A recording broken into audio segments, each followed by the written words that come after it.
We want every side to come together to attempt to take down the 100 side. Man, they got to understand. We want all the smoke. We go off the content.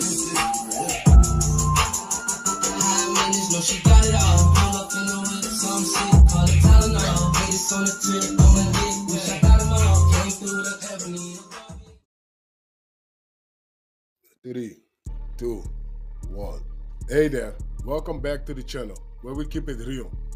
No capping. I'm your host, bringing you nothing but straight fire and authenticity. Today, we're diving into 12 rooms that I got to promote. The 100 ENT showroom, hosted by Big Wack100. The Beehive room. Love and R&B room, hosted by the Queen of the 100 side, R&B. No room for the weak. No Mercy room. Spin the Block room. 100 ENT Jake Break Squad room. 100 ENT South room.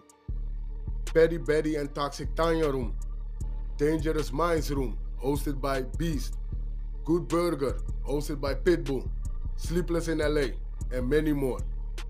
If you want to get closer or you want to be a part of the show, go to Clubhouse, follow one of these rooms, or you look for a room titled with Wack100. These particular videos all made possible by the one and only Wack100. Get ready to vibe with me as we explore the hardest topics that need some real recognition in the streets. Let's jump right into it and show some love to this channel by hitting the like and or subscribe button. So, without further ado, hold it down. One mic on Welke. It's a play, but I think Mark been having a distaste because he tried to make a run into the music business. He was there sitting in the middle of the Ray J deal. He was on that side of the label side, the Shaq side. I was on management side with Ray J, orchestrating everything, making sure it was right. And after that, it didn't go right. I do know in like 2021, K. Slay called me. You know what, Chuck? K. Slay called me. K. Slay did an album with Mark through Koch. He did an album and he called me and said, Wack, you know, I don't know a lot about the business side of it. I did this album some years ago, 5, 6 years ago, whatever it may be, said I've never got a royalty check. I said, well, he said, I want you to call in the E1, because Koch had been brought up by E1. I said, well, E1 ain't gonna have it. You did it up on the Mark, right? He said, yeah. E1 is sending Mark your money, and Mark gotta pay you your cut, right? And I remember K. Slay called Mark, and Mark called me, yo, Wack, what's up? Why you do me like that? I said, do you like what, bro? He like, Slay just called me. I said, what about the check? Yeah. I said, well, how did I do you? He said, come on, Wack, man, you know that nigga don't really know what's going on. Why you putting him up on game? And I got mad because Slay my brother. I said, hold on, bro. You said you beat him, bro? I just told him how to go. I thought he was gonna call you and you was gonna tell him you send him a bag, or maybe y'all just recouped, maybe you gonna check account. You pretty much telling me you getting over on him. And he was like, nah, Wack, you right, man. Let me have my people, because Marcus is a square dude, right? And he like, let me have my people look into it. And he kind of like eased off of it. And then I would hear from him periodically through text messages. He called me one time trying to get Ray J down there. Ray J didn't want to do it. He never liked Mark. He only dealt with him because I would tell him he had to. So yeah, because he did say in the audio, he was like, you backdoored him, and what you speaking on is basically pretty much what he was saying, but he was saying it in a different way. But yeah, see, but I never even heard nothing he said. So yeah. I'm just telling you, I've never heard none of Mark's interviews. So that's not a backdoor. Like Chuck, if you called me, right? You like, yo, Wack, man, boom, boom, boom, boom. I'm like, all right, well, you signed the who? Well, I'm signed to, I'm signed to Loose Cannon, okay. But the deal's with Universal, okay, well, no business ain't with Universal. Universal gonna pay Loose Cannon, and Loose Cannon gotta pay. I pretty much walked Slay through where it was. At the time, see, if I'd have thought Mark was getting over on him, I would have just called Mark myself, like, homie, what's happening with this, and dealt with it A to Z. I just broke it down to Slay on how it was supposed to be. Slay must have called him. So see, Chuck, you just answered the question. That's why he on what he on. He mad that I gave Slay the information, but nigga, what I was supposed to do, that's my brother. And when I did give it to him, I didn't give it to him thinking that it was a problem. I just gave it to him so we can have an understanding of how to approach the problem. It's a difference. No, I got you. And then you know, he had mentioned a guy by the name of Duse, and I know Duse, he make a lot of videos on you, and he had said that basically, you know, alluding to like he won, and you know, like just I forget exactly what words he used, but he won like the battle between you with the whole CS2 back situation. Now, me personally, I don't think Duse, you know, is doing well on YouTube at all. In fact, he's in the chat. You know, he's probably gonna go make a video about this. You know, he's been like he wanted to work with you, right? He begged to work with me, right? Presented some type of Bitcoin thing, and you know, when I first met Duse, I thought he was a New York blood because he was on the New York side of Clubhouse. Yeah, Eastern District. And I would always hear him say words like "saint shit." That ain't how we talk out here in the West, right? So when he approached me, I kind of handled him like that. And when he told me where he was from, I called the Brims. Because I did time with, they like, Wack, we know the nigga, but you know, he beat a chick and threw her in the trunk on some fake pimp, and got out and moved to Madison, Wisconsin. And we really don't see him. We've been going like, at that time they said 10, 12 years. So it got to be like 14, 15 years now. So, you know, when his homies went vouch for him, I just simply told him I didn't want to deal with it. Because, you know, they ain't vouching for you. I don't know you. My first interaction with you was I thought you was a New Yorker. So, you know, I just left it at that. And I caught on that the way he talks, he tries to talk like he's bigger than what he is, right? He talks about things that he's never really been a part of or never done. And I can pick up on that. So it was like, and I really don't like to do business with you. I do business with black people, but I don't like business. And, you know, there's certain things about people that I can look at you and how you present yourself, and it tells me what you are and who you are. So I just chose not to do business with him. Because before, he was a Wack fan. You know, his content, the content I brought Roddy Rich down there. You know what I'm saying? Yeah, his boy Yael, and he was like low key behind the scenes working with it, right? Yeah, he like, Wack, get Roddy lined up. So that's why when I be seeing these dudes on stage, it'd be funny to me because I'm like, damn, one that was kind of behind us putting Yael in the box. But nevertheless, if you listen to it, he's addressing me. You know, Wack, hey Wack, you know what, Wack, you know, like Wack was saying, he's very cordial and respectful, but when I told him I didn't want to do no business with him, he started the Wack campaign. But at the end of the day, I think what it is I'm everything that he wanted to be. He wanted to be a music exec. He wanted to, you know, have a label, you know, and then I think he got mad when we exposed about his father. You know, that his father kind of like much, he's been a little different. You know, he involved himself in home activity in prison. He did a lot of time. It was like John Jr. or something, right? So I think when I exposed that, and then not only that, y'all all witnessed when I had him in tears, when I exposed that his brother, Booger Brim, who we used to always talk about, Booger Brim, is a PC roll-up case, a product and victim by none other than Big U himself. Wow. Right? So his brother Booger Brim is PC'd up on the PCR, rolled up by the 6-0s, a shot called by Big U himself. So when I exposed that through his own homies on my phone, what's the name? What's that boy name? The drunk from his neighborhood. Chuck, you on mute. What's the drunk name? Lil Stretch. So Lil Stretch and Baby Stretch, I believe, called my phone. Baby Stretch, he got life or something. They called my phone. I just called my phone. They like, yeah, Wack, I don't know what talking on the homie. When his brother PC got rolled up by Big U, homie's looking at him real funny. Boom, boom, boom. So it explains, because remember, Duse Sims is the first one ran the grid program paperwork on Big U on Clubhouse. They called him COINTELPRO. Called him a snitch, COINTELPRO, called him all of that. Duse M's is the first one ran the paperwork before I do anything about it, right? So when I look up and see what I'm seeing, but I understand Big U. Big U know that. And once you done did Big U like that, it's never gonna be good. He'll play good. I know him. He'll play good, but in a minute, Duse M's keep on lingering around there, and you know, it's gonna get weird on him. You know what I'm saying? One thing I do know about Big U, he crafty and he's sneaky.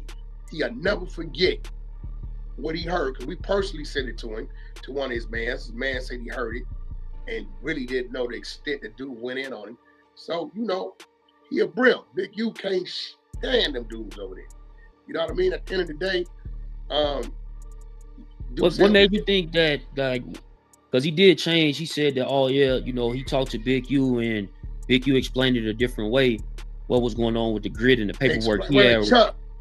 He ran the room for 3 hours. He read every line for line. He read every line. Yeah, there's no explaining when you read every line. But what it was he thought Big U. See, if people don't know no better, we built Big U in the industry to look like he was something he wasn't. Right?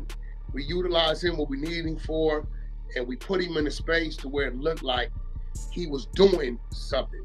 If you sit back and think about it, Big U has 0 accolades in the music industry. None. You can't take blame. You can't take credit for Nipsey Hussle. That was a me and Game play to get him that deal, and Nipsey got away from him. Nipsey got away from him quick. He wasn't even there on his rise. Nipsey shook him, right? So I think he like, shit. If he don't know no better, you think Big U really got the plugs to make something happen. And I think Duse M's was like, I'm gonna get in, get some plugs, get some contacts, get big, turn around, go at Big U, tell him I'm gonna be on. But I don't think he realized it's nothing Big U could do for him over there. It's nothing. I know his resources, I know his plugs, I know what he can and can't do. It's funny because I recently heard a video of him talking about this, like, oh yeah, people think that we was gonna use Big U and do this, but Big U, you know, he was basically saying how Big U couldn't possibly help him, but he doing it on his own like that. But no, he thought he could. You don't remember him saying, we got a big production facility coming. Yeah, compliments of Big U. We got a World Star contract coming. Compliment, all that, right? And I'm sitting back laughing like, I said it. I said, Big U gonna have these passing out backpacks, and he gonna use these as a voice on the internet. Once Big U realized they couldn't win against me, 600 and loose exposures, once he seen they didn't have what it took, Big U ain't got no more use for him. He gonna pull back from him. He'll keep him close enough to where if he need him to come do something, or say something, or put something up, cool, but he's never gonna do nothing for him because there's nothing he can do. That's why now he's on. People thought you said these things. You thought Big U was bigger than what he was. I know what he can and can't do. Half his plugs come through me and his homeboy, right? We were plugging with people and create fake narratives, and he show up and say today, and you got that, and boom, boom, boom, boom, boom. But they don't even with him no more because there's no use. The tables and times have changed. There's no use for him. And now that we didn't expose he's a rat and he working with the police, right? Now that he's been exposed, reach for him, ain't nobody checking in with him, ain't nobody paying him to do nothing. Nothing. He just sitting in a lawn chair on Crenshaw and Slauson in the parking lot every day. Something I never thought he would be doing. Crazy. At 57, 58 years old. Now I gotta address this right now. So, like when you were speaking on Alex Alonso a little bit earlier, him speaking to you in 600 about the whole Munchie B situation, and you know how Munchie B came about even on that podcast platform. But what's Alex? What you think Alex's issue is with you? You know what I'm saying? I know Big U, you know, he got a friendship with Big U, and maybe he think the same thing like Mark Stevens. He don't like Big U. He really don't like Big U. He don't? Nah, he don't like it. I don't know. What I do know is Chuck Duke got 500,000 subs, right? I got 33, 34,000. I just start building, right? His views and my views been the same ballpark. So I think Alex is one of them dudes, right? That he's a jealous, envious type dude, right? I looked out for him. I could have X'd him out of projects that helped him. The Streets of Compton. It's a 3-4 part series. You know who project that is, Chuck? That's my project. I didn't know that. Oh, it's a executive produced by Cash Wack100 Jones. Oh, damn. Everybody in that project come through. I had to approve of. You don't know this game is narrating the whole thing? Yeah. Okay, I did a soundtrack to it called The Streets of Compton. Songs like Roped Off, like that is on it. Pull the album up. I crossed that with E1. That's an E1 project. I executive produced that. If you watch it, you see me in it. Right? So, back then, I didn't know who the dude was. And recently, you know, the homies called, they said, Wack, he used to claim the hood, NHB rolling 20s. So he had to drop out, get some talent on the homies and look up. He's still working with I think he at the DA office now.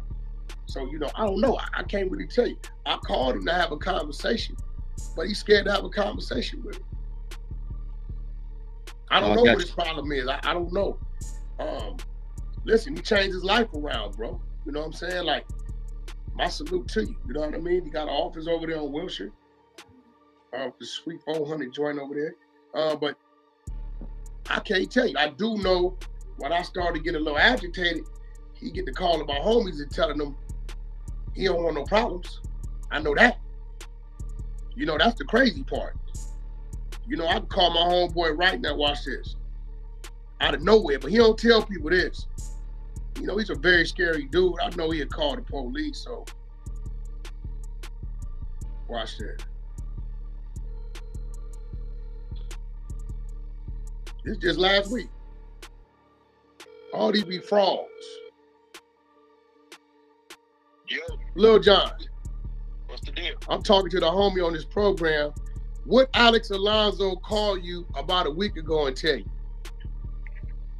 Say that again? Alex Alonso. What he called and tell you? About what he say? Somebody don't want no problems with you. You know what I mean? Like, I don't want to talk to him, but I don't got no problems with him. So I was like, what happened? He was like, his name came up then when he shot me in the joint. You brought the homie name up. No, you know he been. I'm like, they ain't trying to hear that. I'm like, you brought his name up. But he's talking about he don't want no problems with you. None of that. All right, I'll hit you back. See, these cowards, you see what I'm saying? Don't know this is what's going on behind the scenes. And they ain't gonna play with the homie. He ain't gonna even say nothing about hearing the homie say that because he know what that is, right? So you do all that, you heard him, then he call, hey man, tell Wack I don't want no problems. He called it one of my right hands and he know all that go, right? So it just be like, I don't get it. Like, but I get it though, Chuck. I can't, R&B always has to remind me like, look, you have built your platform, built your name in this algorithm on social media to where they damn near can't not talk about you. Yeah, love, this shit finna go crazy. This shit finna go crazy.